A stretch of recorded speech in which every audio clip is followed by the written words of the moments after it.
Last class में हमने कहाँ तक कर लिया था? लास्ट क्लास में हमने न्यूटन्स लॉ ऑफ कूलिंग कर लिया था, उस पर एक न्यूमेरिकल कर लिया था। सिर्फ दो ही टॉपिक बचे हैं, तो आओ उसको भी कर लेते हैं। मेरे को यार याद दिलाओ, सबसे पहले रेडिएशंस की हमने क्या क्या प्रॉपर्टीज डिस्कस कर ली थी। रेडिएशंस की प्रॉपर्टीज बता दो फटाफट। सर कि जिस ऑब्जेक्ट का जो टेम्परेचर वो 0 केल्विन से ज्यादा होता है वो रेडिएट करता है। बिल्कुल। हमने कुछ प्रॉपर्टीज ये पढ़ी कि अगर किसी भी बॉडी का टेम्परेचर 0 केल्विन से ज्यादा है तो डेफिनेटली वो हीट एनर्जी रेडिएट आउट करेगा in a form of a waves. ये वेव्स का नेचर कैसा होगा? इलेक्ट्रोमैग्नेटिक नेचर होगा।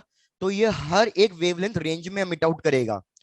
और क्या क्या प्रॉपर्टीज थी? सिंस ये इलेक्ट्रोमैग्नेटिक वेव है तो ये स्पीड ऑफ लाइट से ट्रेवल करेगी।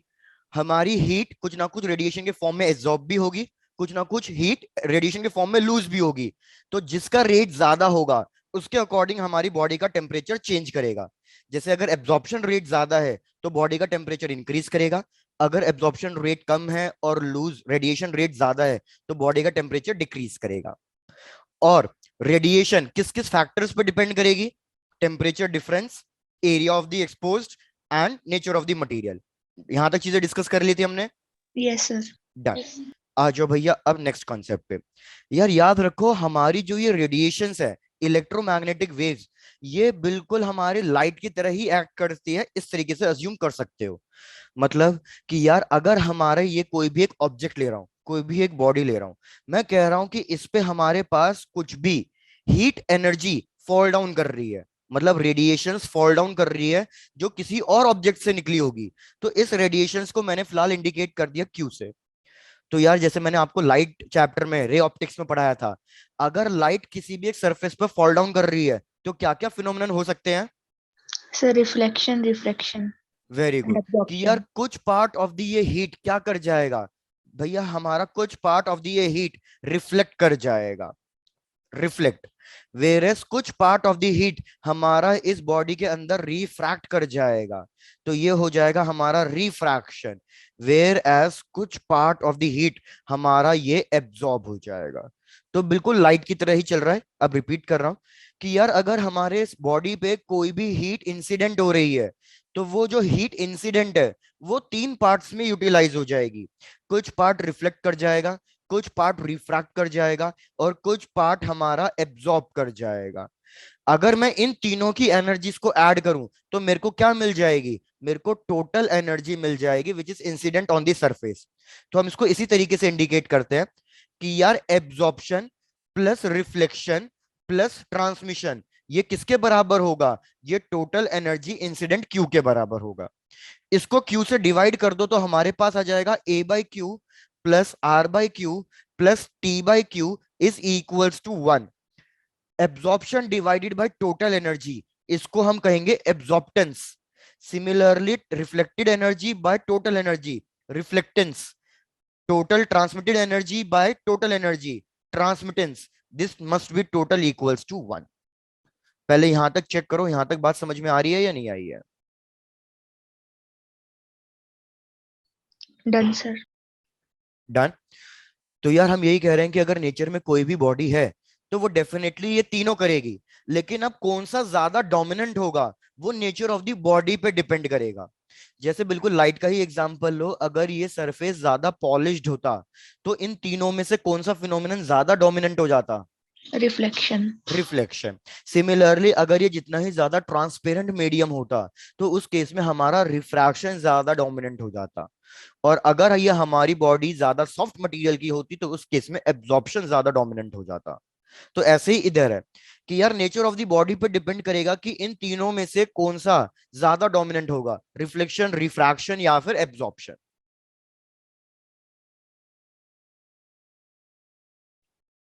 क्लियर है यहां तक? बड़े आगे? Yes sir. डन।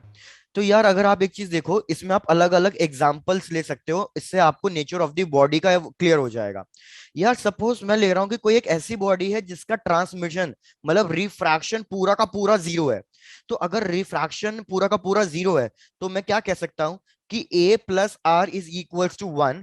तो हमारे पास a की वैल्यू क्या आएगी? 1 माइनस आर। तो a और r हमारे पास कैसे आ जाएंगे? a और r हमारे पास इनवर्सली प्रोपोर्शनल आ जाएंगे। इनवर्सली प्रोपोर्शनल आने का मतलब क्या है? कि यार ये बहुत लॉजिकल चीज है कि अगर कोई बॉडी गुड एब्जॉर्बर है तो फिर वो क्या होगी? बैड रिफ्लेक्टर होगी। अगर कोई बॉडी गुड रिफ्लेक्टर है तो वो कैसी होगी? Bad bad absorption. Absorber Bad होगी। absorption. वेरी गुड, कंप्लीट करो इसे यहां तक। Done, sir. सिमिलरली यार, अब मैं क्या कह रहा हूं, दूसरा केस, कि हमने कोई बॉडी ली जिसमें कोई ट्रांसमिशन नहीं हो रहा और कोई रिफ्लेक्शन नहीं हो रहा, तो फिर टोटल एनर्जी पूरी की पूरी किस चीज में यूटिलाइज हो रही है? एब्जॉर्प्शन। एब्जॉर्प्शन में। तो अगर हमारे पास कोई ऐसी बॉडी मिल जाए जो लाइट रे को बिल्कुल भी रिफ्लेक्ट ना करे, जो लाइट रे को बिल्कुल भी रिफ्रैक्ट भी ना करे, ट्रांसमिट भी ना करे, जो भी एनर्जी इस पे फॉल डाउन कर रही है वो पूरी की पूरी अगर एब्जॉर्ब कर ले, तो यही बॉडी हमें पढ़नी है। And this body is called as perfect black body. Perfect black body. तो परफेक्ट ब्लैक बॉडी का एग्जांपल क्या है? ऐसी कोई ऑब्जेक्ट, ऐसा कोई भी ऑब्जेक्ट जो ट्रांसमिट ना करे, रिफ्लेक्ट ना करे, जो भी एनर्जी इस पे फॉल डाउन कर रही है वो पूरी की पूरी उसको एब्जॉर्ब कर ले। अब एब्जॉर्प्शन से हमें क्या बेनिफिट मिल रहा है? तो यार हमने एटम्स वाला चैप्टर भी ऑलमोस्ट रिसेंटली ही किया है। एटम्स वाला चैप्टर याद है कि यार हर एक इलेक्ट्रॉन के ऑर्बिट से एक एनर्जी लेवल एसोसिएटेड है, एनर्जी लेवल लिंक है। अगर मैं इस इलेक्ट्रॉन को कुछ ना कुछ एनर्जी दे रहा हूं तो ये अपने लोअर एनर्जी स्टेट से कहां चले जाएगा? Higher energy Higher state. energy. और जब ये हाई एनर्जी स्टेट में चले जाएगा तो ये वापस अपने ओरिजिनल होम स्टेट में आना चाहेगा। तो जब ये होम स्टेट में आएगा तो ये क्या करेगा? Emission of energy. Emission of emission energy. Of energy करेगा। तो इधर भी एब्जॉर्प्शन इक्वल्स टू 1 का यही मतलब है। परफेक्ट ब्लैक बॉडी क्या करती है? सिंस ये पूरी एनर्जी एब्जॉर्ब कर लेती है, तो इसके जो चार्ज पार्टिकल्स हैं वो कुछ ना कुछ एनर्जी गेन कर लेते हैं और वो कहीं ना कहीं एक एक्साइटेड स्टेट में पहुंच जाते हैं। जब वो एक्साइटेड स्टेट में पहुंच जाते हैं तो फिर वो अपनी एनर्जी लूज करके वापस ग्राउंड स्टेट में आना चाहेंगे। और ये जो एनर्जी ये लूज आउट कर रहे हैं, हमने ऑलरेडी पढ़ रखा है कि ये किस फॉर्म में होगा? ये इलेक्ट्रोमैग्नेटिक वेव्स में होगा और ये एक प्रॉपर वेवलेंथ की रेंज देंगे। इलेक्ट्रोमैग्नेटिक वेव्स निकलेगी और प्रॉपर एक वेवलेंथ की रेंज निकलेगी कि कुछ वेवलेंथ, कुछ रेंज फॉल डाउन करेगी लेमन सीरीज में, कुछ बाल्मर सीरीज में, P fund series, Brackett series, इस तरीके से एक सीरीज बनती चली जाएगी। तो ये एक एग्जांपल है परफेक्ट ब्लैक बॉडी का। चेक कर लो, कोई डाउट नहीं है तो नोट डाउन करो, फिर आगे बढ़ते हैं। Sir perfectly black body absorb भी करेगी और एमिट भी करेगी। बिल्कुल, एब्जॉर्प्शन भी करेगी और एमिशन भी करेगी, लेकिन कंफ्यूज नहीं होना है। एमिशन और रिफ्लेक्शन में बहुत ज्यादा डिफरेंस है। रिफ्लेक्शन का मतलब क्या है कि आपने चार्ज पार्टिकल्स को एनर्जी दी नहीं है, लाइट रे फॉल डाउन करी, उसी वक्त वो बाउंस बैक कर गई, एनर्जी का ट्रांसफर नहीं हुआ है। वेरेज एब्जॉर्प्शन में क्या है? बॉडी पहले खुद में पूरी हीटअप हो गई है, उसने सारी एनर्जी गेन कर ली है, सारी एनर्जी गेन करने के बाद वो लूज आउट कर रही है, क्योंकि उसका टेम्परेचर 0 केल्विन से ज्यादा हो गया है, तो डेफिनेटली ये एनर्जी एमिट आउट करेगी। Okay sir. ठीक है, तो ये चीज याद रखना यार, काफी बच्चों को यही कंफ्यूजन होता है कि वो रिफ्लेक्शन को और एमिशन को सेम समझ लेते हैं। वो कह लेते हैं यार ब्लैक बॉडी रिफ्लेक्ट कैसे कर सकती है? तो मैं भी यही कह रहा हूं, ब्लैक बॉडी रिफ्लेक्ट नहीं कर सकती, लेकिन एमिशन करेगी, और एमिशन एब्जॉर्प्शन के बाद होगा।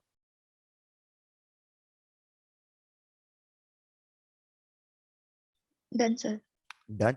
चलो, तो यार यही चीज है ना स्टीफन बोल्ट्जमैन लॉ ने बताया। सबसे पहली चीज आप ये बताओ, what is the formula for power? अगर मैं किसी भी चीज की पावर कैलकुलेट करना चाहूं तो पावर का फॉर्मूला क्या है एनर्जी के टर्म्स में?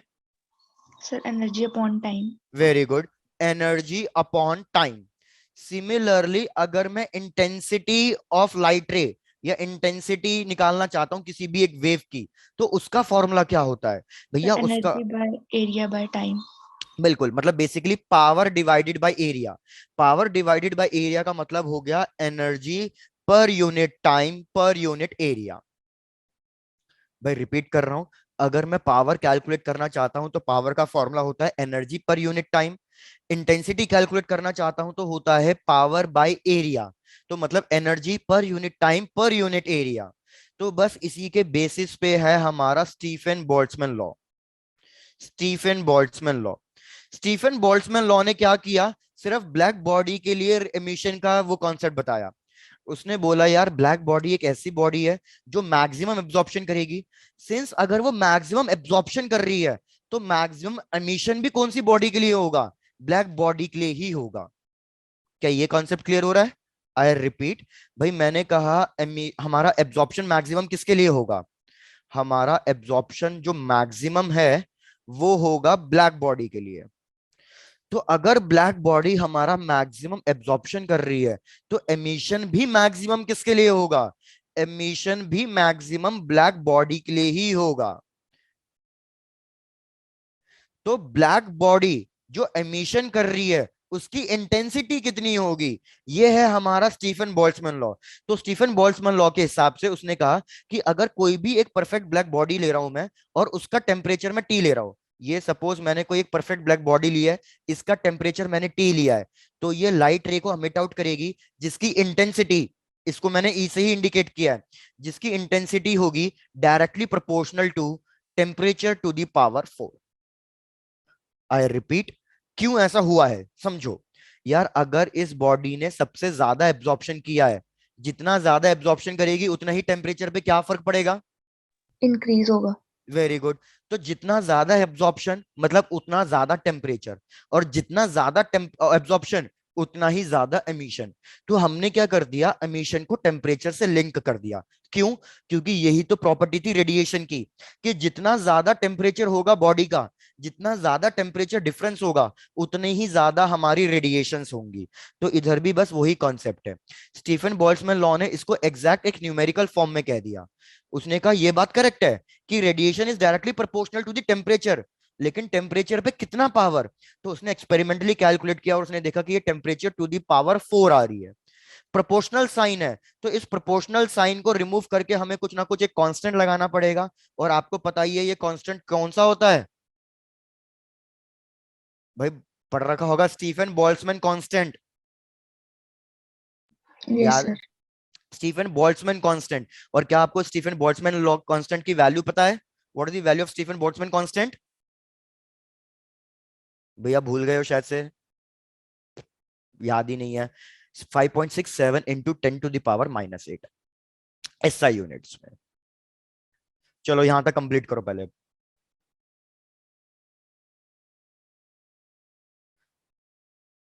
यार थोड़ा कॉन्सेप्ट थ्योरेटिकल चल रहा है, इसलिए प्लीज चेक करते रहना समझ में आ भी रहा है या नहीं आ रहा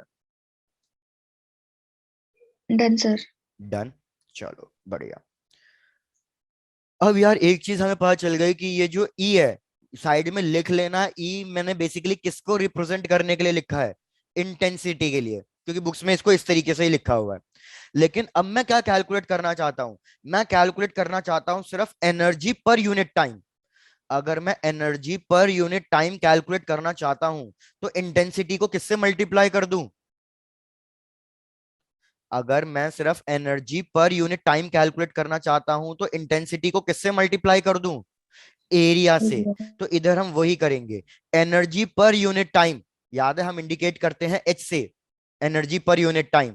सो एच इज इक्वल्स टू, भैया हम फॉर्मूला लिख देंगे ई इंटू ए। ई इंटू ए का मतलब हो गया sigma temperature to the power 4 into area. लेकिन अब ये वाला जो फॉर्मूला है ये सिर्फ ब्लैक बॉडी के लिए एप्लीकेबल है, सिर्फ और सिर्फ ब्लैक बॉडी के लिए। क्योंकि ब्लैक बॉडी एक आइडियल बॉडी है, हाइपोथेटिकल है। कभी भी एग्जैक्टली आप परफेक्ट ब्लैक बॉडी नहीं ले सकते जो सिर्फ एब्जॉर्ब ही करे और कुछ करे ही ना, सिर्फ एब्जॉर्ब करे। हाइपोथेटिकल है ये। तो हम क्या करेंगे, ये अगर एक परफेक्ट ब्लैक बॉडी के लिए है तो हमें एक रियल बॉडी के लिए भी इक्वेशन लिखनी पड़ेगी। तो रियल बॉडी के लिए इक्वेशन में हम क्या करेंगे, सब कुछ सेम होगा, सिग्मा T⁴ इंटू एरिया। बस इसमें एक और कांस्टेंट मल्टीप्लाई हो जाएगा और ये कांस्टेंट हमारा होगा एमिसिविटी। अब मैं आपको रिलेट करके बताता हूं कैसे है। बिल्कुल आप इलेक्ट्रोस्टैटिक्स की तरह रिलेट करके चलो। आपको पता है कि अगर इलेक्ट्रोस्टैटिक्स में मैं सपोज फोर्स कैलकुलेट करने के लिए पूछता तो फोर्स का फॉर्मूला क्या होता?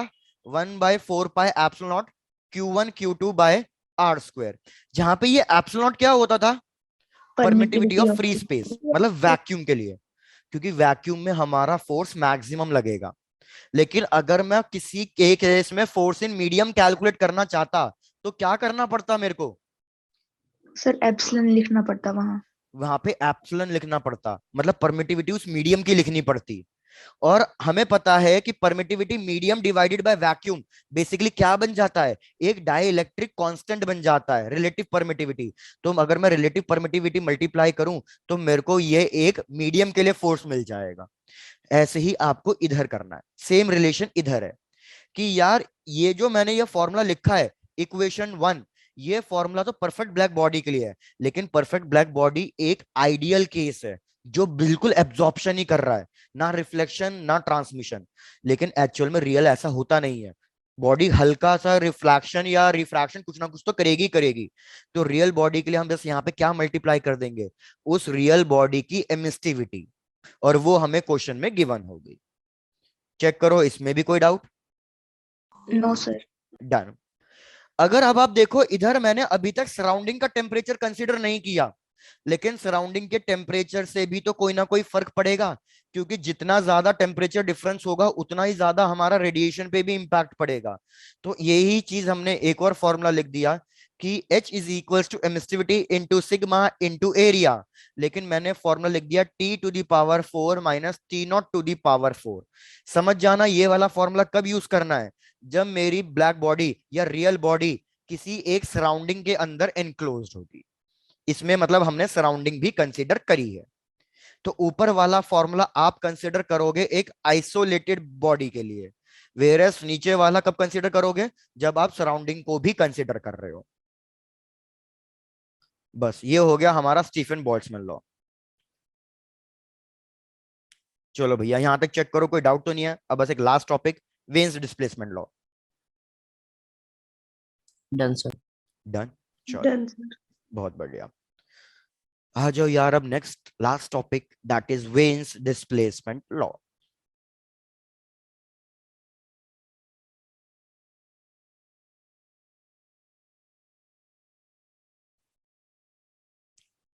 घूम फिर के बात वही है जो इतनी देर से हम बोल रहे हैं कि यार ये मैंने कोई एक बॉडी ली है, इस पे कोई ना कोई लाइट रे फॉल डाउन, मतलब कोई भी एक हीट एनर्जी फॉल डाउन कर रही है, तो इसने क्या किया, इसको परफेक्टली एब्जॉर्ब कर लिया। मैं कह रहा हूं ये पूरी की पूरी जो हमारी हीट एनर्जी है, इंसिडेंट एनर्जी, ये इसने एब्जॉर्ब कर ली। अब ये इसने एब्जॉर्ब कर ली तो मैंने अभी बताया अब ये क्या करने लगेगा, अब ये इस एनर्जी को रेडिएट आउट करने लगेगा, और ये एनर्जी जो रेडिएट आउट होगी वो होगी इलेक्ट्रोमैग्नेटिक वेव्स के फॉर्म में। चलो भैया आप कॉन्सेप्ट समझो। यार ये अगर इलेक्ट्रोमैग्नेटिक वेव्स के फॉर्म में मिट आउट हो रही है, तो क्या ये एक पर्टिकुलर वेवलेंथ आएगी या वेवलेंथ का पूरा एक रेंज मिलेगी आपको? Sir range. तो मैंने ये भी आपको बता दिया कि जो ये इलेक्ट्रोमैग्नेटिक वेव्स एमिट आउट करेगी, ये वेवलेंथ की पूरी पूरी एक रेंज होगी।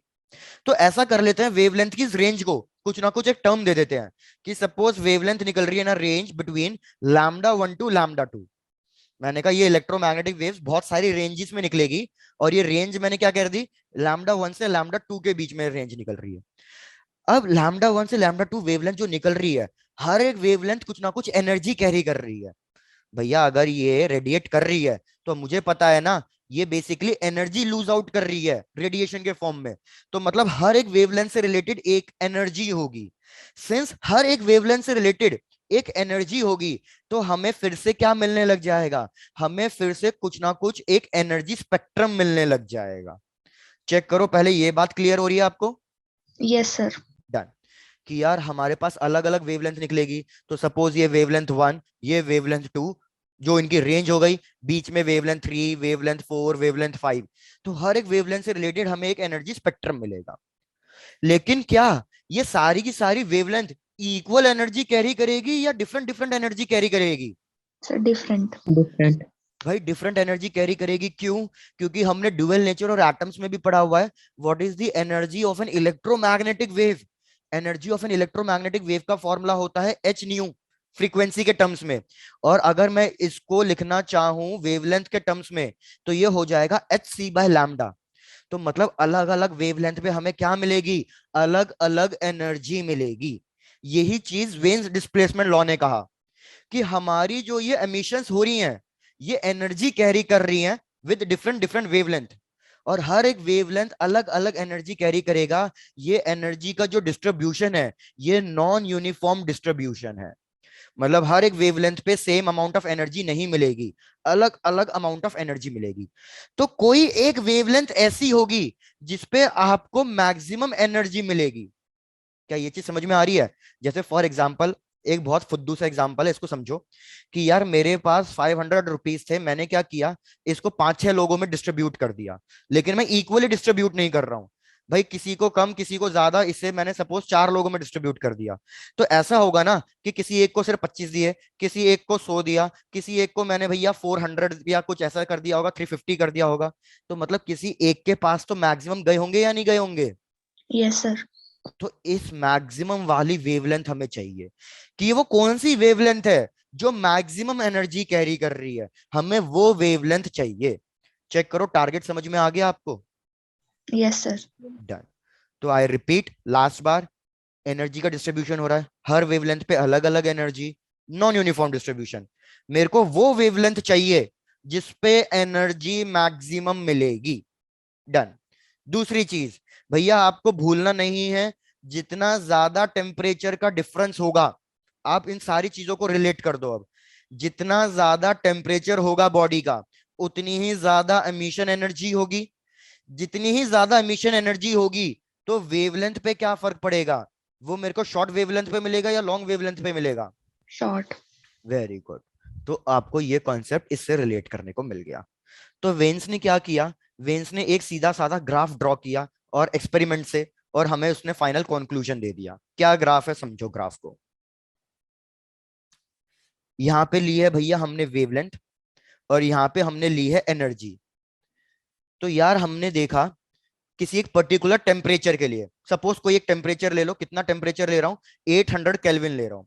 तो सपोज उसने 800 केल्विन पे ये एक्सपेरिमेंट परफॉर्म किया, तो उसको ये ग्राफ मिला। हमने देखा एनर्जी मैक्सिमम किसी एक पर्टिकुलर वेवलेंथ में मिल रही है, तो इसको मैं लिख देता हूं लैम्डा एम, कि मेरे को एनर्जी मैक्सिमम एक पर्टिकुलर वेवलेंथ पे मिल रही है। तो हमने देखा अगर मैं लैम्डा एम से पीछे जा रहा हूं, मतलब वेवलेंथ डिक्रीज कर रहा हूं, तो एनर्जी क्या हो रही है, डिक्रीज हो रही है। वेवलेंथ के आगे जा रहा हूं तो भी एनर्जी क्या हो रही है, डिक्रीज हो रही डिक्रीज। है। तो मतलब एक पर्टिकुलर वेवलेंथ पे ही मेरे को एनर्जी मैक्सिमम मिलेगी। लेकिन ये मैंने ग्राफ कौन से टेम्परेचर के लिए ड्रॉ किया, 800 केल्विन। अब सपोज उसने टेम्परेचर इंक्रीज किया 1000 केल्विन, तो आप मेरे को बताओ 1000 केल्विन पे जो मेरे को मैक्सिमम वेवलेंथ मिलेगी, मतलब जिसपे एनर्जी मैक्सिमम मिलेगी, वो इसके राइट साइड मिलेगी या इसके लेफ्ट साइड मिलेगी। Sir right. नहीं, तभी तो मैंने ये लॉजिक बताया, टेम्परेचर इंक्रीज कर रहे हो तो वेवलेंथ पे क्या फर्क पड़ रहा है, डिक्रीज। तो इसीलिए अब जब मैं यही सेम ग्राफ 1000 केल्विन के लिए ड्रॉ करूंगा, तो याद रखना इसका पीक मेरे को बहुत पहले मिल जाएगा। मतलब इसका पीक मेरे को कहां मिलेगा, इस वेवलेंथ से पहले पहले मिल जाएगा। तो अब ये वेवलेंथ लैम्डा एम मेरी डिक्रीज करते जाएगी जैसे जैसे मैं टेम्परेचर इंक्रीज करूंगा। अब सिमिलरली सपोज मैं 1200 केल्विन के लिए ड्रॉ करना चाहता हूं, तो 1200 केल्विन के लिए मेरे को जो पीक है वो अब और भी पहले मिल जाएगा। तो अब पीक आप देखो, आपको ये बहुत पहले मिल गया। तो यही उसने कहा डिस्प्लेसमेंट। डिस्प्लेसमेंट का उसका मतलब क्या था कहने का, उसका डिस्प्लेसमेंट का मतलब था कि जैसे जैसे आप टेम्परेचर इंक्रीज करोगे, आपकी वेवलेंथ की वैल्यू जिसपे मैक्सिमम एनर्जी मिल रही है, वेवलेंथ की वैल्यू जिसपे एनर्जी मैक्सिमम मिल रही है आपको, वो डिस्प्लेस होती जाएगी on the left hand side. Check कर लो ग्राफ क्लियर है या नहीं। Yes sir. डन। तो उसने यही चीज बस सीधा सीधा कह दिया, lambda M is direct inversely proportional to temperature. Proportional sign है तो भैया इसको एक कांस्टेंट से रिप्लेस कर दो, तो वो कांस्टेंट हो जाएगा हमारे पास b, which is called as Wien's constant. और हमें इसकी वैल्यू वगैरह कुछ याद नहीं रखनी, क्योंकि अल्टीमेटली ये कैंसल आउट ही होगा। तो हमें सिर्फ ये वाला फॉर्मूला याद रखना है प्रोपोर्शनल के टर्म्स में, कि lambda M is directly sorry inversely proportional to temperature. अब ये फॉर्मूला आपको लग रहा है कि ये बहुत ऐसा ही है भैया, लेकिन ये बहुत काम का फॉर्मूला है। जैसे फॉर एग्जाम्पल, अगर आपको सन का टेम्परेचर मेजर करना है, तो आप सन का टेम्परेचर कैसे मेजर करोगे, क्या वहां पे थर्मामीटर लेके जाओगे क्या, नो सर। फिर कैसे मेजर करोगे आप सन का टेम्परेचर या किसी भी बहुत ज्यादा हॉट ऑब्जेक्ट या बहुत बड़ी ऑब्जेक्ट का टेम्परेचर। सोचो भाई कैसे मेजर करोगे। भैया हम इसकी हेल्प से मेजर करेंगे। चलो एक एग्जांपल देता हूं। क्या आपने कभी भी किसी आयरन रॉड को गर्म होते हुए देखा है, जैसे जो बेसिकली Yes, वेल्डिंग sir. वाले बेसिकली करते हैं। Yes, sir. Yes, sir. आप मेरे को बताओ, आयरन रॉड जब इनिशियली गर्म होती है तो इसका कलर कौन सा होता है जब ये गर्म होती है इनिशियली? Sir, थोड़ा Red. रेड रेड सा. Very Reddish. गुड। थोड़ा रेड होता है जब आप इसका टेम्परेचर थोड़ा सा इंक्रीज करते हो। अगर आप टेम्परेचर और इंक्रीज कर दो इसका, तो फिर आपको दिखेगा इसका कलर कुछ ना कुछ ऑरेंजिश हो जाएगा, येलोइश हो जाएगा, Yes, या sir. मैरून हो जाएगा। फिर अगर आप इसका टेम्परेचर और ज्यादा मतलब बहुत ज्यादा इंक्रीज कर दो, तो आपको पता है इसका कलर कौन सा हो जाता है? इसका कलर वाइट हो जाता है। ऐसा क्यों? बहुत सिंपल लॉजिक है। क्योंकि हमारा lambda inversely proportional to temperature है। हमें पता है रेड की वेवलेंथ क्या है, सबसे Black. ज्यादा है। तो कम टेम्परेचर पे हर कोई बॉडी सबसे पहले कौन सा कलर शो करती है? Red Red. कलर शो करती है। क्योंकि टेम्परेचर अभी कम है, तो कम टेम्परेचर पे सबसे पहले लॉन्गर वेवलेंथ मिलेगी रेड। उसके बाद में टेम्परेचर इंक्रीज करता जाऊंगा, तो विबग्योर में देखते जाओ, विबग्योर में नीचे आते जाओ, तो रेड के बाद मेरे को क्या मिलना शुरू हो जाएगा? रेड के बाद मेरे को ऑरेंजिश या येलोइश मिलना शुरू हो जाएगा। और मैं टेम्परेचर और ज्यादा इंक्रीज करूंगा, तो फिर मेरे को सबसे शॉर्ट वेवलेंथ वाला कलर मिलेगा, दैट इज व्हाइट। क्या चीजें क्लियर हो गई हैं आपको? Yes, sir. तो हम बेसिकली किसी भी एक ऑब्जेक्ट का टेम्परेचर कैसे फाइंड आउट कर लेते हैं? हम उसका कलर चेक करते हैं। हम चेक करते हैं कि जो उससे वेवलेंथ निकल रही है वो कौन से कलर की निकल रही है। बेस्ड ऑन दी कलर हम उसका टेम्परेचर डिटरमाइन कर पाते हैं, बेस्ड ऑन दी वेवलेंथ जो ये लाइट एमिट आउट करेगा। तो सन के केस में भी यही हुआ है। सन का टेम्परेचर कैसे मेजर किया कि भैया इतना ज्यादा केल्विन है? सन से जो वेवलेंथ निकल रही थी, हमने उसकी वेवलेंथ मेजर करी है, कौन सा कलर उसकी वेवलेंथ मेजर करी है, और उस वेवलेंथ के अकॉर्डिंग हमें उसका टेम्परेचर मिला है। चीजें क्लियर हो गई हैं? Yes, sir. Yes, sir. चलो, चलो बढ़िया। तो भैया ये हमारा चैप्टर थर्मल प्रॉपर्टीज खत्म हो गया है। थर्मोडायनेमिक्स अभी भी बचा है। थर्मल प्रॉपर्टीज वाला टॉपिक खत्म। तो चेक करो, यहां तक कोई डाउट नहीं है, तो अब करते हैं कुछ न्यूमेरिकल्स। Done, sir. डन। चलो, तो आ जाओ। अब न्यूमेरिकल बिल्कुल मिक्स दूंगा, मतलब जितना भी हमने थर्मल प्रॉपर्टीज में पढ़ा है सब कुछ मिक्स चलेगा न्यूमेरिकल्स। तो आओ भाई करके देखते जाओ। भैया ये वाला numerical Newton's law of cooling पे है। चेक करो, आपको कल ही पढ़ाया था तो आपको याद हो जाना चाहिए। क्वेश्चन कह रहा है कि यार हमारे पास एक बॉडी है जिसका टेम्परेचर 40 डिग्री सेल्सियस से 20 डिग्री सेल्सियस फॉल डाउन कर गया है। और नहीं, सॉरी मैंने उल्टा बोल दिया, आई रिपीट। भैया एक बॉडी है जिसका टेम्परेचर 40 डिग्री सेल्सियस से 35 डिग्री सेल्सियस हो गया है 10 मिनट्स में। 10 मिनट्स में। तो हमें बताना है कि भैया 35 डिग्री सेल्सियस से 30 डिग्री सेल्सियस ये कितने टाइम में होगा? बिल्कुल सिंपल सा क्वेश्चन। 40 से 35 डिग्री सेल्सियस 10 मिनट में हो गया, तो हमें बताना है 35 से 30 ये कितनी देर में होगा। हमें सराउंडिंग का टेम्परेचर गिवन है, सराउंडिंग का टेम्परेचर है 20 डिग्री सेल्सियस। चलो ट्राई टू कैलकुलेट।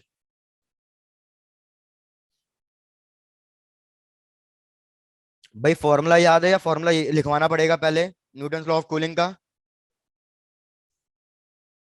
लिख देता हूं एक बार। According to Newton's law of cooling,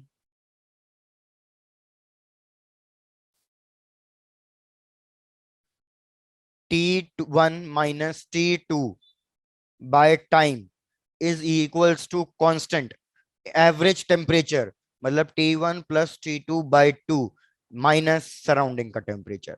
ये वाला फॉर्मूला आपको यूज करना है।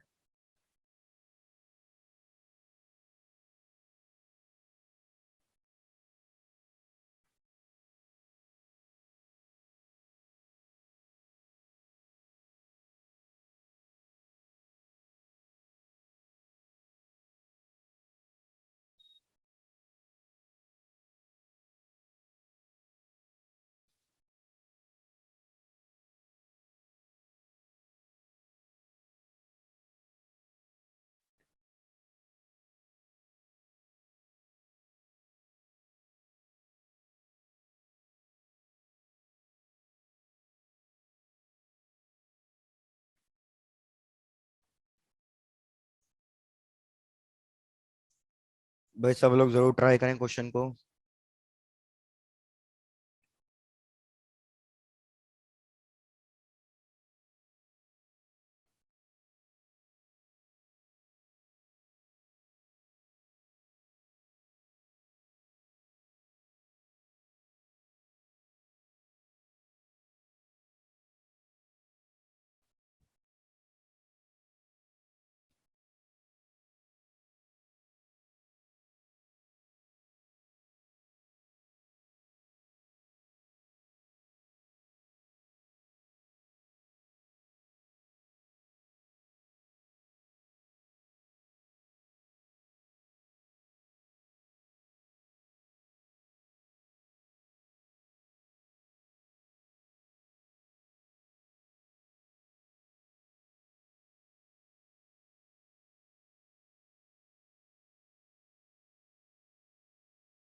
अरे दिवेश, क्या फाइंड कर रहे हो? सराउंडिंग का टेम्परेचर तो हमें पता है दिवेश, हमें टाइम कैलकुलेट करना है कि कितने टाइम में टेम्परेचर 35 से 30 डिग्री सेल्सियस फॉल डाउन कर गया। Yes, sir. हम्म, इसमें दो केसेस बनाओगे, जैसे लास्ट क्लास में कल किया था ये क्वेश्चन। केस वन ऊपर वाला और नीचे वाला केस टू। तो पहले केस वन में सारी वैल्यूज तुम्हें गिवन है। केस वन की वैल्यूज से सब्स्टिट्यूट करके सबसे पहले किसकी वैल्यू निकालोगे? के की के। वैल्यू। बिल्कुल, तो वही काम करना है। तो टी वन है 40 डिग्री सेल्सियस, T2 है 35 डिग्री सेल्सियस, और नीचे टाइम हो जाएगा 600 सेकेंड्स, क्योंकि 10 मिनट्स गिवन है। के की वैल्यू फाइंड करनी है। एवरेज टेम्परेचर कितना हो जाएगा? 40 + 35 75, 75/2। मैं इसको फ्रैक्शन में ही छोड़ रहा हूं। 75/2 -20। इसको सॉल्व करके सबसे पहले के की वैल्यू निकालो। एक बार के की वैल्यू निकल जाए, फिर केस टू सब्स्टिट्यूट कर दो अपना, कि भैया अब हमारा इनिशियल टेम्परेचर 35 है, फाइनल टेम्परेचर 30 है, मेरे को टाइम कैलकुलेट करना है। के की वैल्यू आपने कैलकुलेट कर ही ली है। एवरेज टेम्परेचर हो जाएगा 35 + 30 65, 65/2 -20। अगर आप चाहे तो एक और चीज कर सकते हो, दोनों इक्वेशंस को डिवाइड कर सकते हो। दोनों इक्वेशंस को डिवाइड करोगे तो के की वैल्यू कैलकुलेट करने की जरूरत ही नहीं है, के और के कैंसिल हो जाएगा। फिर आप इसको फर्दर सिंप्लीफाई कर सकते हो। Dividing is the best option. आप डिवाइड ही कर दो तो ज्यादा सही है। मैं ऊपर वाली इक्वेशन को सिंप्लीफाई कर देता हूं। 5/600 इज इक्वल्स टू के। ये हो जाएगा 75 - 40, दैट इज 35/2। नीचे वाली इक्वेशन बन रही है 5/t इज इक्वल्स टू के 40, तो ये हो जाएगा 25/2। डिवाइड किया, के कटा, 5 कटा, तो हमारे पास आएगा T/600 इज इक्वल्स टू, 2 से 2 कटा, तो हमारे पास बचेगा 35/25। सॉल्व कर लो इसे अब। वेरी गुड क्षितिज, आपका आंसर बिल्कुल सही है।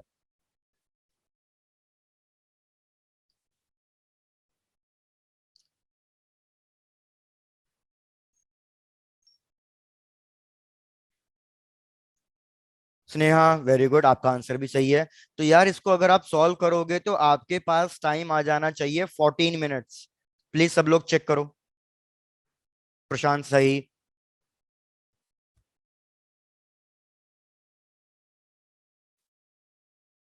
दिवेश एक बार चेक कर लो, अब आपको क्लियर है? Yes, sir. डन। अब चलो मैं आपको एक बात बताता हूँ। सपोज आपके पास ये पूरा चैप्टर रिवाइज करने का टाइम ना रहे नीट तक, तो मैं आपको एक चीज बताता हूँ। क्वेश्चन जो आता है ना, ज्यादातर 95% कह लो, 95% जो क्वेश्चन आएगा एग्जाम में, वो वेन्स डिस्प्लेसमेंट लॉ पे ही आएगा। तो सिर्फ वेन्स डिस्प्लेसमेंट लॉ भी पढ़ के चले गए तो ये सोच लो कि आपने ये चैप्टर पूरा पढ़ लिया। तो आओ, अब सारे क्वेश्चन वेन्स डिस्प्लेसमेंट लॉ पे ही मिलेंगे। सारे प्रीवियस ईयर से क्वेश्चन करा रहा हूं, चलो आ जाओ अब। क्वेश्चन देखो कैसे कैसे क्वेश्चन आए हुए हैं भैया प्रीवियस ईयर्स पे। क्वेश्चन, पहला क्वेश्चन। क्वेश्चन कह रहा है कि यार हमारे पास दो स्फेयर्स हैं। भाई अब क्वेश्चन पे ध्यान देते जाओ। हमारे पास दो स्फेयर्स हैं और हमें उनका रेडियस गिवन है।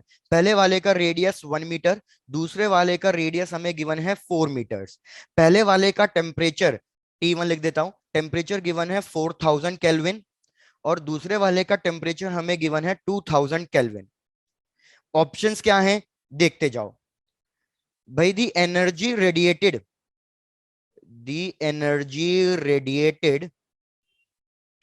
per second by first sphere is, first option, greater than second sphere,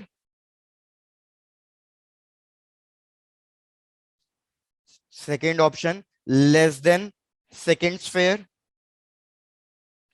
third option, equal in both the cases, and last option, information is incomplete, means you can't say. चलो,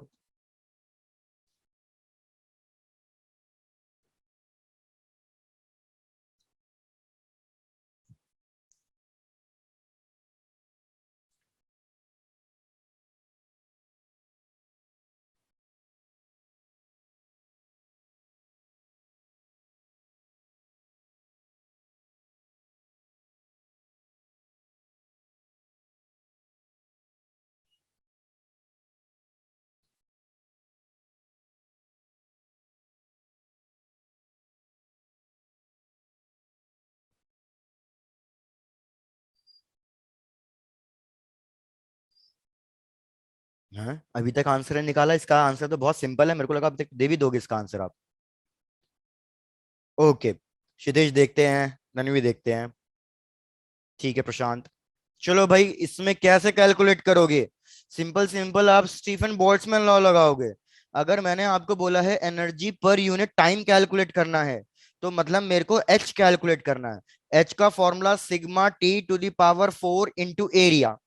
suppose मैं first body के लिए निकालना चाहता हूं, sigma as it is लिख दो। What is the formula for area of a sphere? भैया 4 पाई r स्क्वेयर होता है। तो इधर रेडियस कितना गिवन है फर्स्ट बॉडी का? 1 का square. Temperature to the power 4, तो मेरे को बताओ 4000 टू दी पावर 4 करूंगा। ठीक है, H2 आ जाते हैं।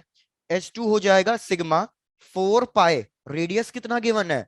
रेडियस गिवन है 4, तो ये हो जाएगा 4 का स्क्वायर इनटू हमारे पास दूसरा टेम्परेचर कितना गिवन है? 2000 केल्विन का टू दी पावर 4। भैया इन सब चीजों को तो छोड़ दो, ये सब चीजें तो दोनों में सेम आ रही है, कांस्टेंट आ रही है, कैंसिल कर दो। इन दोनों का रेशियो लो और चेक करो किसकी वैल्यू ज्यादा और किसकी वैल्यू सेम आ रही है। चलो, अगर आप एक चीज नोटिस करो, इसमें भी 3 जीरोज हैं, इसमें भी 3 जीरोज हैं, इनको भी काट दो, काट दो। तो हमारे पास आ जाएगा H1 4 का टू दी पावर 4, मतलब 16 इंटू 16। 16 इंटू 16 कितना होता है? 256। 256 डिवाइडेड बाय H2। H2 का देखो ये हो जाएगा 4 का स्क्वायर 16, 2 का पावर 4, 2 का पावर 4 कितना होता है? 2 का पावर 4 भी 16 होता है। तो 16 इंटू 16 कितना आ रहा है? 256 आ रहा है। मतलब दोनों की एनर्जी सेम आ रही है या ज्यादा आ रही है? दोनों की एनर्जी सेम आ रही है। तो करेक्ट ऑप्शन क्या होगा भैया? सारे लोगों ने सही ऑप्शन दिया, बिल्कुल। स्नेहा, अभी, महक, प्रशांत, वेरी गुड भैया, सबका answer correct, that is option C. क्या किसी के लिए रिपीट करना है?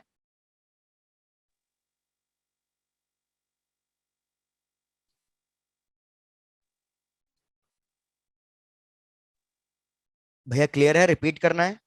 Done sir. चलो डन। Done sir. आ जाओ नेक्स्ट क्वेश्चन पे।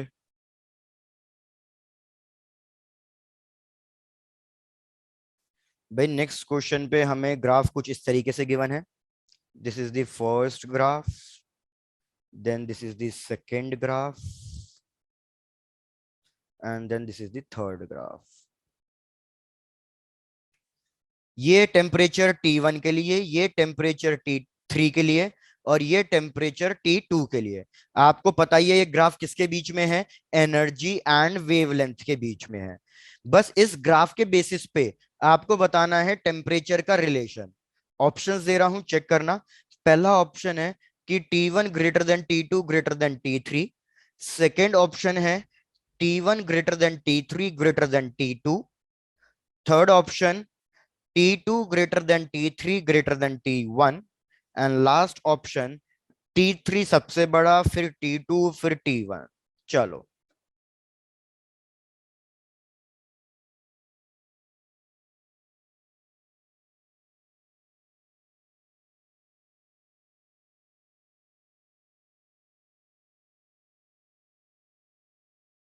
भाई सिंपल क्वेश्चन है, अभी एक्सप्लेन ही किया था जस्ट आपको।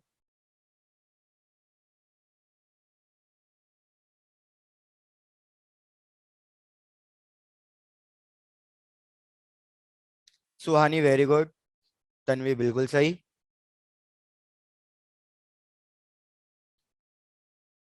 क्षितिज, अनीश, गुड। मतलब सबको कॉन्सेप्ट बहुत अच्छे से क्लियर हो गए हैं। यार हमें पता है, इसमें लगाओगे आप Wien's displacement law. Wien's displacement law के हिसाब से wavelength is inversely proportional to temperature. तो यार हमारी सबसे कम वेवलेंथ जिसकी आएगी, टेम्परेचर सबसे ज्यादा उसका होगा। तो सबसे कम वेवलेंथ किसकी आ रही है? सबसे कम T1। वेवलेंथ T1 की आ रही है, तो T1 सबसे ग्रेटर होगा। तो ऑप्शन टी काट दो, sorry option C and option D काट दो। अब बचा ए और बी में से। उसके बाद वेवलेंथ किसकी आ रही है? T3 की आ रही है। तो T1 के बाद कौन सा टेम्परेचर आना चाहिए? T3। और सबसे कम टेम्परेचर किसका आना चाहिए? जिसने सबसे ज्यादा वेवलेंथ ली है, T2 ने। तो कौन सा ऑप्शन करेक्ट होगा? ऑप्शन बी करेक्ट होगा। वेरी गुड भैया, सबका ये भी कंप्लीट हो जाए तो बता देना, फिर नेक्स्ट वाले पे आता हूं। Done, sir. Done sir. Done. Next question, भाई नेक्स्ट क्वेश्चन कह रहा है कि हमने एक बॉडी को हीट किया 100 degree Celsius, body is heated to 100 degree Celsius, और फिर इसको मैंने छोड़ दिया है रूम के अंदर ताकि ये कूल डाउन हो जाए to room temperature, is left to cool to room temperature.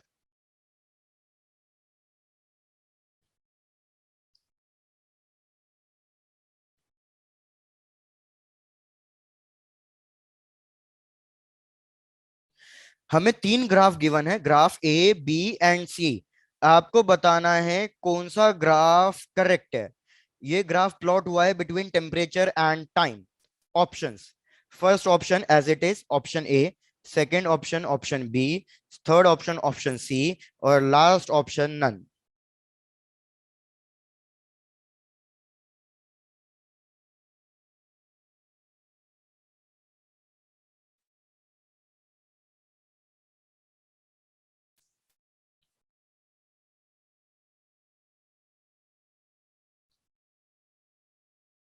Tanvi सही, क्षितिज सही, बढ़िया, गुड प्रशांत, महक बढ़िया। तो यार हमें पता है हमने न्यूटन्स लॉ ऑफ कूलिंग में 2 ग्राफ किए थे। मैंने आपको बताया था कि अगर आप ग्राफ प्लॉट कर रहे हो between temperature and time and between log of temperature and time, difference था दोनों में। मैंने कहा अगर आप लॉग टेम्परेचर डिफरेंस के बीच का ग्राफ ड्रॉ करना चाहते हो तो ये ग्राफ कैसा बनेगा, स्ट्रेट लाइन नेगेटिव ग्राफ बनेगा, और इसका जो स्लोप होगा बिल्कुल कल की क्लास में क्या है माइनस के देगा। लेकिन अगर आप टेम्परेचर और टाइम के बीच में ग्राफ ड्रॉ करना चाहते हो तो हमें पता है कि इसके लिए एक्सपोनेंशियल इक्वेशन बनती है, एक्सपोनेंशियल इक्वेशन बनती है। तो इसलिए इसमें करेक्ट ग्राफ आएगा हमारा ग्राफ ए, जो एक्सपोनेंशियल ग्राफ है। बिल्कुल सही। तो देखो इतने सिंपल सिंपल क्वेश्चन है, थ्योरेटिकल क्वेश्चन है। ये भी कंप्लीट हो जाए तो आ जाओ बढ़ते हैं नेक्स्ट क्वेश्चन पे। Done sir. डन, चलो नेक्स्ट क्वेश्चन थोड़ा सा कैलकुलेट शायद से करना पड़ जाए। चेक करो क्वेश्चन क्या कह रहा है। क्वेश्चन कह रहा है कि हमारे पास सन है, सन एनर्जी रेडिएट आउट कर रहा है, और वो एनर्जी जो मैक्सिमम रेडिएट आउट कर रहा है वो कौन सी वेवलेंथ पे कर रहा है। हमें ये वेवलेंथ गिवन है 510 नैनोमीटर्स। आई रिपीट, सन है, सन एनर्जी रेडिएट आउट कर रहा है, मैक्सिमम वेवलेंथ किस पे भैया 510 नैनोमीटर्स पे। फिर हमारे पास एक नॉर्थ स्टार है, नॉर्थ स्टार भी एनर्जी रेडिएट आउट कर रहा है, और ये कौन सी वेवलेंथ पे मैक्सिमम एनर्जी रेडिएट आउट कर रहा है, 350 नैनोमीटर्स पे, 350 नैनोमीटर्स। आपको क्या कैलकुलेट करना है, आपको कैलकुलेट करना है ratio of temperature of sun and north star. Sun और नॉर्थ स्टार के टेम्परेचर का रेशियो फाइंड करना है आपको। ऑप्शंस दे रहा हूं, चेक करना। First option is 1.46, second option 0.69, third option 1.21, और लास्ट ऑप्शन 0.83।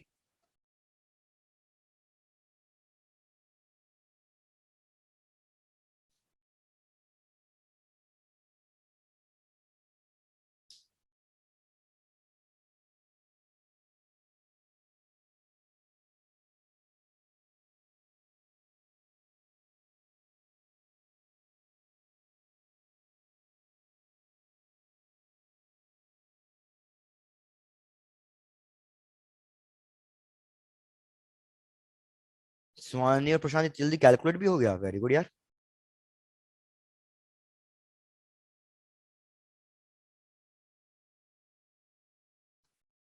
ओके अभी, वेरी गुड।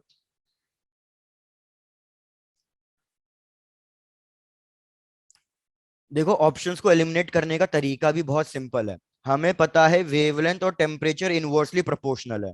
तो अगर मैं ऊपर टेम्परेचर सन का लिख रहा हूं और नीचे टेम्परेचर नॉर्थ स्टार का लिख रहा हूं तो ऊपर वेवलेंथ किसकी आएगी, नॉर्थ स्टार की, न्यूचे वेवलेंथ किसकी आएगी, सन की। नॉर्थ स्टार की वेवलेंथ है 350 नैनोमीटर्स और हमारे सन की वेवलेंथ है 510।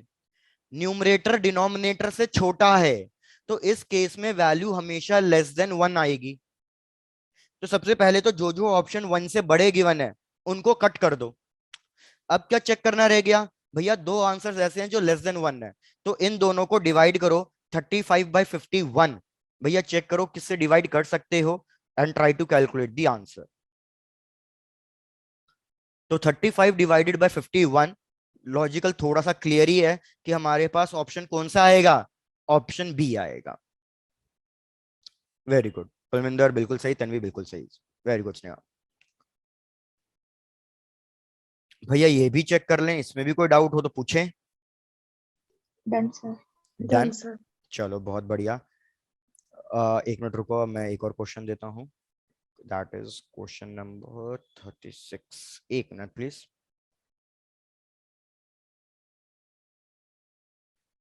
एक मिनट रुको प्लीज।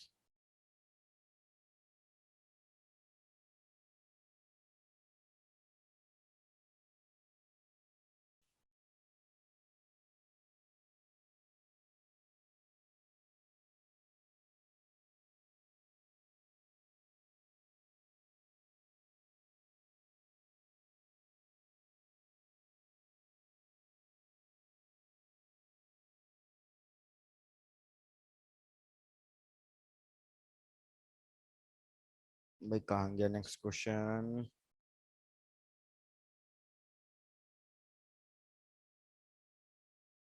ये ग्राफ तो खैर अभी अभी डिस्कस किया।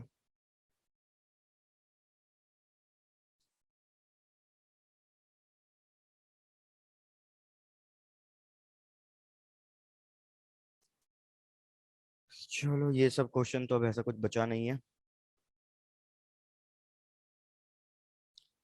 आ जाओ नेक्स्ट क्वेश्चन। नेक्स्ट क्वेश्चन कह रहा है the wavelength of the radiation emitted, wavelength of radiation emitted, ये किस किस फैक्टर्स पर डिपेंड करेगी, depends upon. First option nature of surface, second option area of surface, third option temperature of the surface, and last option all of the above.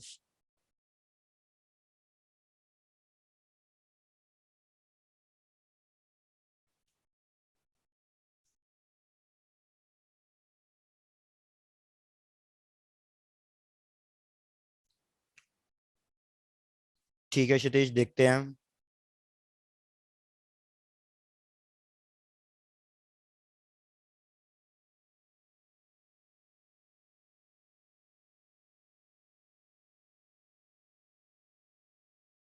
प्रशांत सही, महक स्नेहा सही, बिल्कुल done भाई done. Confusion लग रहा है मेरे को, किसका, महक है। Okay done, done be good. यार correct option temperature of the surface है। वेवलेंथ, क्वेश्चन ने वेवलेंथ पूछा है। अगर क्वेश्चन पूछता कि भैया energy of the radiation emitted, वो किस पे डिपेंड करती, एनर्जी ऑफ रेडिएशन डिपेंड हमारी नेचर, एरिया, टेम्परेचर, इन तीनों पे करती। लेकिन क्वेश्चन ने बहुत क्लियरली आपसे सिर्फ वेवलेंथ के बारे में पूछा है। वेवलेंथ के बारे में पूछा है तो मतलब सिर्फ और सिर्फ वेन्स डिस्प्लेसमेंट लॉ ही लगाना है। तो वेन्स डिस्प्लेसमेंट लॉ के अकॉर्डिंग हमारी ये वेवलेंथ सिर्फ और सिर्फ किस पे डिपेंड करती है, ये डिपेंड करती है सिर्फ और सिर्फ टेम्परेचर पे। और वो भी डायरेक्टली करती है या इनवर्सली, इनवर्सली करती है। तो करेक्ट ऑप्शन इस केस में ऑप्शन सी है, ऑप्शन डी नहीं। अगर मैं सिर्फ लिखता रेडिएशन एमिटेड डिपेंड्स अपॉन, तो फिर उस केस में आप अपना तीनों all of the above answer लिखते। क्या भाई तन्वी क्लियर है ये चीज? Yes sir. डन। तो ऐसे ही बस थोड़ा थोड़ा कंफ्यूजन क्रिएट हो सकता है, इस चीज को ध्यान देना। भैया नेक्स्ट क्वेश्चन आ जाओ। क्वेश्चन अब घूम फिर के सेम ही चलेंगे, बस वैल्यूज ही कुछ चेंज करी हुई है क्वेश्चन में। क्वेश्चन कह रहा है कि हमारे पास दो स्टार्स हैं और इन दो स्टार्स का हमें टेम्परेचर का रेशियो गिवन है। टेम्परेचर का रेशियो हमें गिवन है दैट इज 3:2। भैया दो स्टार्स, उनके टेम्परेचर का रेशियो 3:2, और ये मैक्सिमम वेवलेंथ जो एमिट आउट कर रहे हैं, मतलब एनर्जी एमिट आउट कर रहे हैं on a wavelength of 4000 Armstrong. हमें बताना है, ये फर्स्ट बॉडी का है, हमें वेवलेंथ लैम्डा एम बतानी है सेकेंड बॉडी की। चलो try to calculate. Options given है 9000 Armstrong, second option 6000 Armstrong, third option 2000 Armstrong, and last option that is 8000 Armstrong.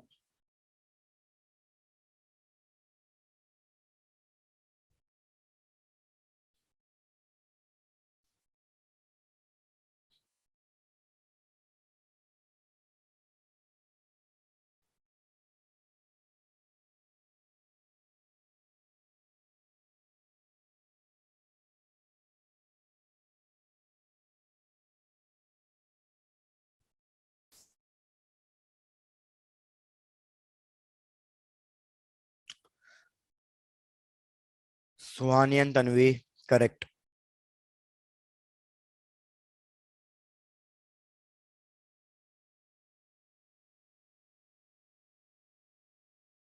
भैया बढ़िया, सबके आंसर सही आ रहे हैं।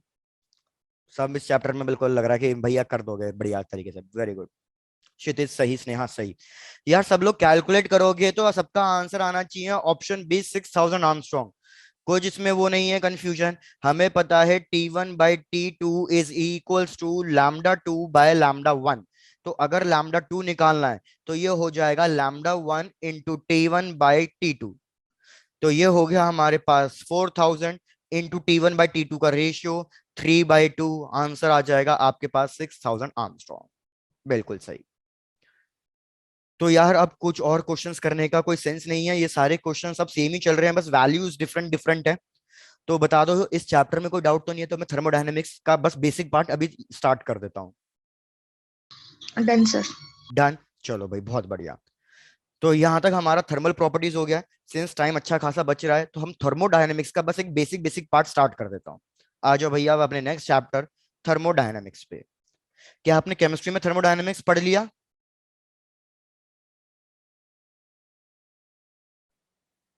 भाई बता दो जल्दी से, केमिस्ट्री में थर्मोडायनेमिक्स पढ़ लिया? Yes sir. Yes sir. Done, फिर तो पता ही होगा। देखो सबसे पहले क्या कर रहे हैं, जो हमारा मेन चैप्टर स्टार्ट होगा, याद रखना वो इंडिकेटर डायग्राम से स्टार्ट होगा। इंडिकेटर डायग्राम, क्योंकि अगर आपको ग्राफ बनाना समझ में आ गया तो ये समझ लो कि आपके लिए थर्मोडायनेमिक्स हलवा हो गया, क्योंकि इसमें ग्राफ का ही एक कॉन्सेप्ट है जो थोड़ा सा ट्रिकी लगता है। तो ग्राफ समझो। इंडिकेटर डायग्राम सबसे पहले होता क्या है, हमारे पास यार कौन से वेरिएबल्स हैं जो किसी भी एक सिस्टम की थर्मोडायनेमिक स्टेट बना सकते हैं, ये बताओ, जिनको हम बेसिकली थर्मोडायनेमिक वेरिएबल्स भी कहते हैं। Sir temperature, very pressure, good. Sir temperature, pressure और sir moles, volume. Very good. याद रखो वैसे तो हमारे पास बहुत सारे थर्मोडायनेमिक वेरिएबल्स होते हैं जो किसी भी एक सिस्टम की थर्मोडायनेमिक स्टेट बताते हैं, लेकिन हम बात कर रहे हैं फिजिक्स के थर्मोडायनेमिक्स की। तो फिजिक्स के थर्मोडायनेमिक्स में क्या हम गैस या लिक्विड कुछ भी हुआ, मोस्टली तो गैस की बात करेंगे, हम गैस की इंटरनल चीजों की बात करेंगे या कंटेनर की एक्सटर्नल चीजों की बात करेंगे? सर गैस के इंटरनल। नहीं, उल्टा है।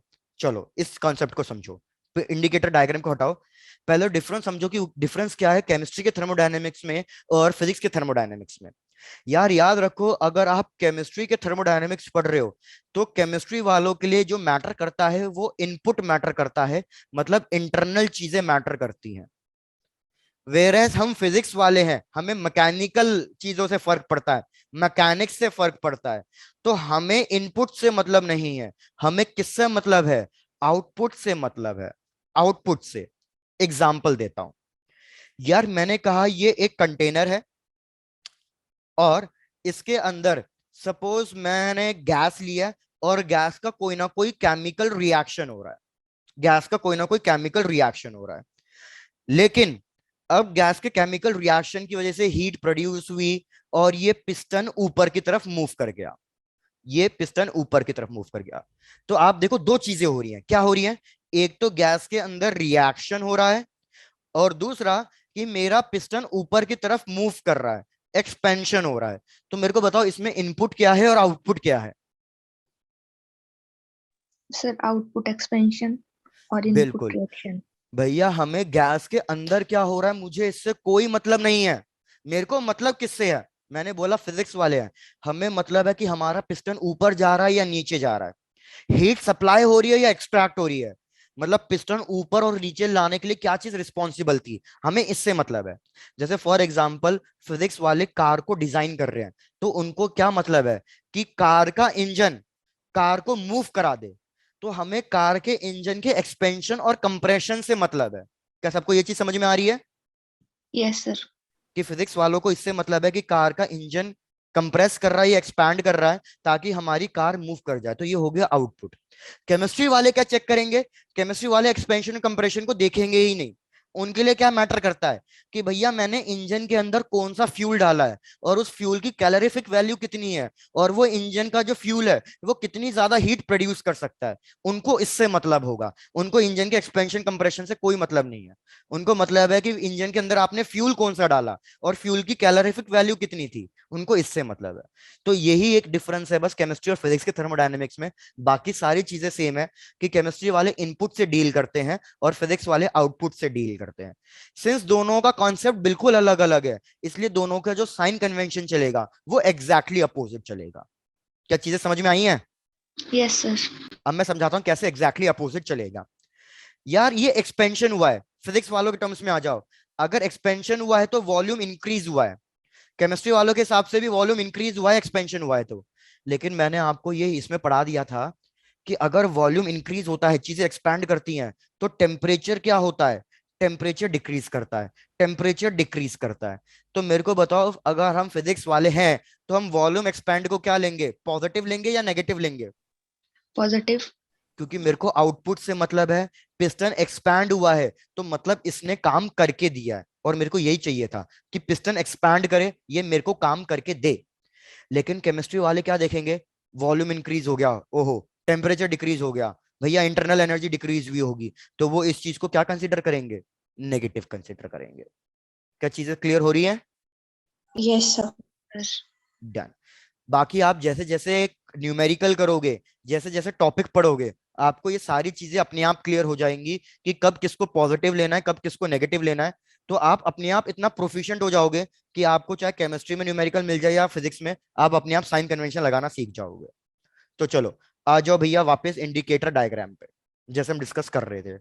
तो याद रखो हमारे लिए है ना मेनली तीन ही पैरामीटर्स ऐसे हैं जो मैटर करते हैं। कौन कौन से भैया? Pressure, volume and temperature. तो अगर मैं इन तीनों के बीच में ग्राफ ड्रॉ करूं, pressure volume, pressure temperature, volume temperature, अगर मैं इन तीनों के बीच में ग्राफ ड्रॉ करूं तो वो ग्राफ हमारा क्या कहलाता है, वो ग्राफ हमारा इंडिकेटर डायग्राम कहलाता है। चीजें क्लियर हो गई हैं? Yes, yes sir. Sir. Done. तो ऐसा कर लो कि बस भैया एक आधे प्रोसेस के लिए पढ़ लेते हैं ताकि थोड़ा सा टाइम यूटिलाइज हो जाए। एक आधे प्रोसेस के लिए पढ़ लेते हैं। सबसे पहले आ जाओ सबसे सिंपलेस्ट प्रोसेस, आइसोथर्मल प्रोसेस के लिए। आइसोथर्मल प्रोसेस, भैया आइसोथर्मल प्रोसेस में क्या कांस्टेंट रहता है? टेम्परेचर। बिल्कुल, टेम्परेचर कांस्टेंट रहता है। आइडियल गैस इक्वेशन लगाओ, PV is equals to NRT। N और R ये दोनों तो कांस्टेंट ही है, हमने टेम्परेचर को भी कांस्टेंट बना दिया, तो मेरी आइडियल गैस इक्वेशन के हिसाब से PV इक्वल्स टू क्या आ गया, कांस्टेंट आ गया। तो मतलब मेरे पास इक्वेशन बनेगी P1V1 is equals to P2V2। ये हो गई हमारी इक्वेशन। और इस इक्वेशन को क्या कहते हैं, कौन सा लॉ है ये? Sir Boyle's law. Very good, this is called as Boyle's law. बहुत बढ़िया। तो अगर मैं इसी से एक चीज नोटिस करूं, क्या मैं ये कह सकता हूं कि P is equals to constant divided by volume, मतलब प्रेशर और वॉल्यूम मेरे कैसे चलेंगे, इनवर्सली प्रोपोर्शनल चलेंगे, इनवर्सली प्रोपोर्शनल चलेंगे। तो भैया आ जाओ अब इसके लिए ग्राफ ड्रॉ करते हैं एक एक करके। 3 ग्राफ ड्रॉ करने हैं। देखो कुछ ग्राफ आपको लगेंगे बिल्कुल सिंपल है, हलवा है। सबसे पहला ग्राफ, सबसे पहला ग्राफ मैं ड्रॉ कर रहा हूं बिटवीन टेम्परेचर एंड वॉल्यूम। तो मेरे को बताओ इसका ग्राफ कैसे ड्रॉ होना चाहिए। हमारा टेम्परेचर कैसा है? Sir constant. तो भैया एक टेम्परेचर पे स्ट्रेट लाइन ड्रॉ कर दो, सिंपल। एक ही टेम्परेचर पे स्ट्रेट लाइन ड्रॉ कर दो, तो मतलब हमारा टेम्परेचर क्या बन गया, हमारा टेम्परेचर कांस्टेंट बन गया। क्या पहला ग्राफ क्लियर है? Yes sir. डन। दूसरा ग्राफ प्रेशर एंड टेम्परेचर पे ड्रॉ कर दो, प्रेशर एंड टेम्परेचर।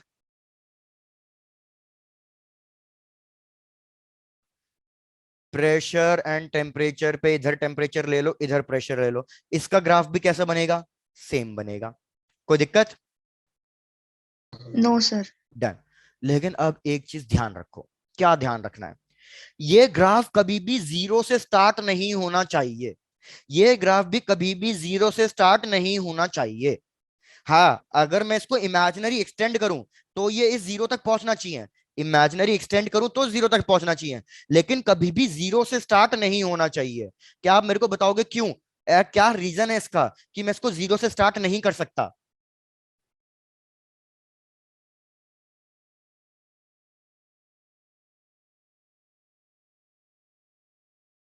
भैया किसी ने कुछ नहीं बोला, क्या रीजन है इसका कि मैं इसको जीरो से स्टार्ट नहीं कर सकता?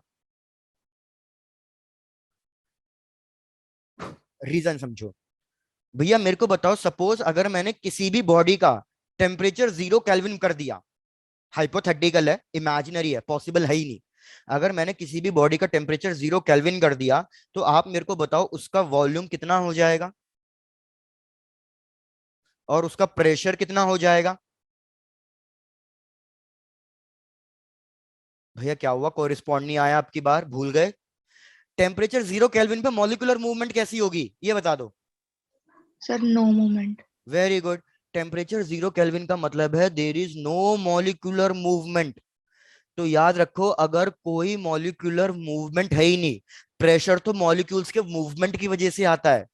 प्रेशर का मतलब ही क्या है कि हमारे मॉलिक्यूल्स कितना स्ट्रांगली हिट कर पा रहे हैं किसी भी वॉल को, लेकिन जब मॉलिक्यूल मूव ही नहीं कर रहा तो वो हिट कहां से करेगा वॉल को?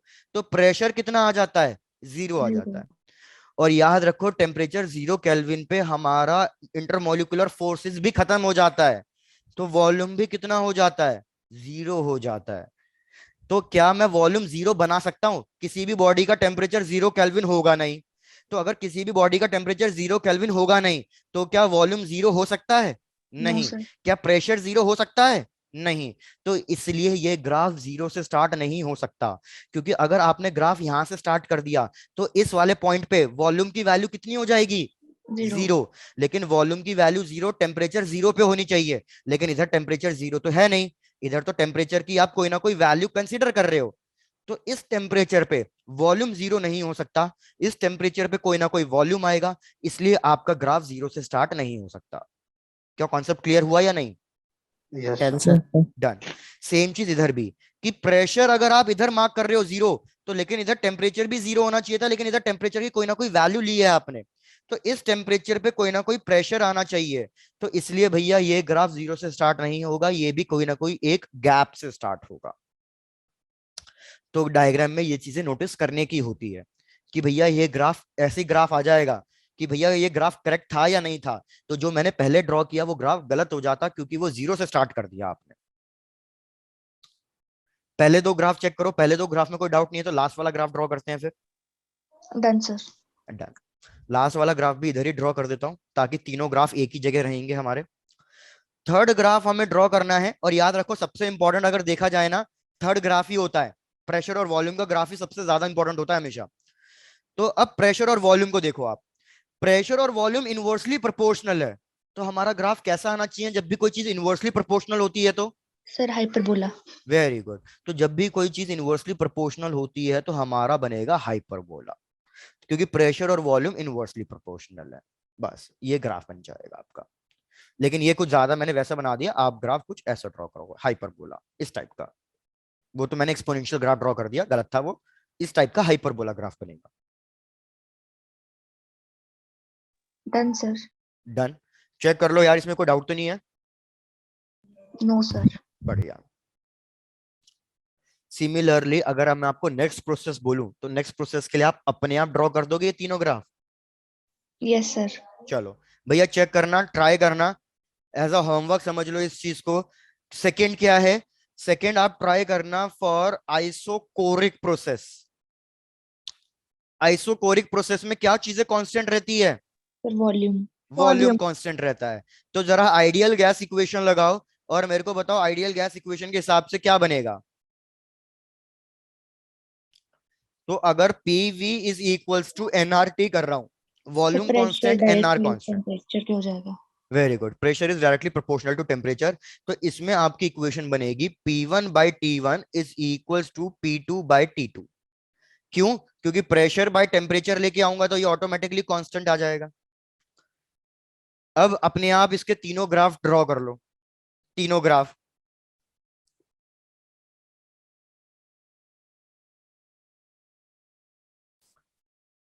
और ऐसे ही आप बस एक ट्राई कर लेना आइसोबारिक प्रोसेस का, आइसोबारिक प्रोसेस का।